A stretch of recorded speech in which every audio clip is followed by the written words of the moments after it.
Hello, my name is Brantley Hightower.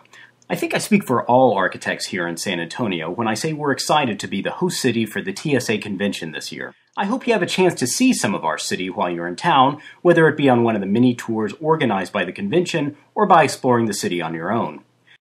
The purpose of this video is to mention a handful of projects that are publicly accessible if you happen to find you have some downtime or are sick of being around so many of your colleagues. Chances are, if you're an architect here in Texas, you've seen the Alamo by now. If you haven't checked out the basement yet, though, you should.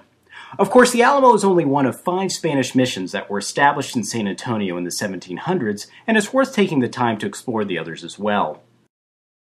Like the Alamo, the Riverwalk is a fairly obvious destination. One of the more interesting aspects of this defining feature of San Antonio is the degree to which the world of the Riverwalk is separate from that of the working city above. The act of overlaying a street grid over the path of a river has resulted in some remarkable spatial conditions.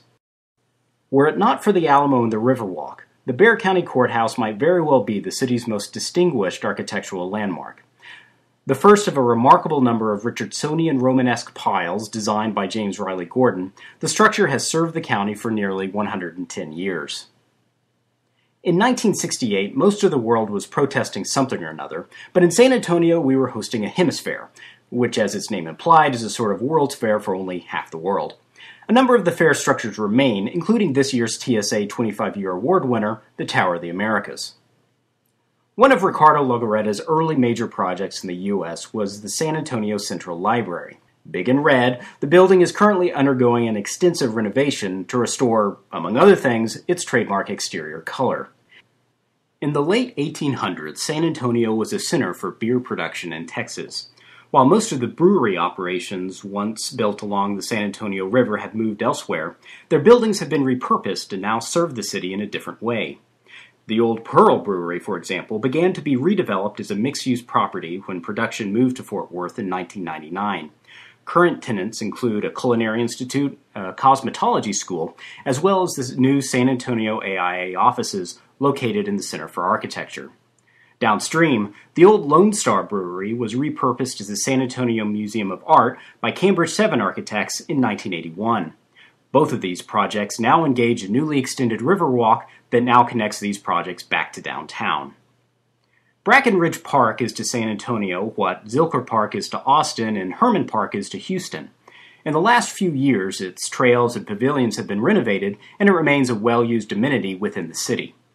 One of the park's more interesting features is the Japanese Tea Garden. Located in an abandoned rock quarry, this sunken garden was recently restored to its former somewhat enigmatic beauty. Located nearby, the San Antonio Botanical Gardens is also home to a large number of cool plants, as well as a conservatory designed by Argentinian architect Emilio Ambas. A series of sculptural glass skylights bring light into 5 climate-specific greenhouses, which are somewhat counterintuitively located underground.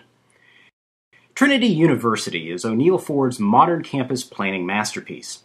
Occupying a hillside overlooking downtown, the original design organized the site by function, with a chapel and tower dominating the hill's summit. While some of the more recent buildings have ignored this original concept, the rambling campus remains a remarkably coherent composition.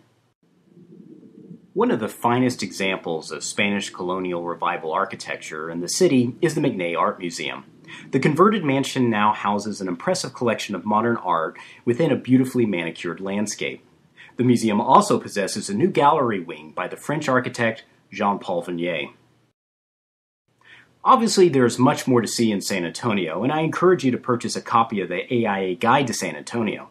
Produced for the National Convention in 2007, the guidebook is available at the Center for Architecture, located in the Pearl Brewery. In the meantime, do travel safe, and we look forward to seeing you in San Antonio.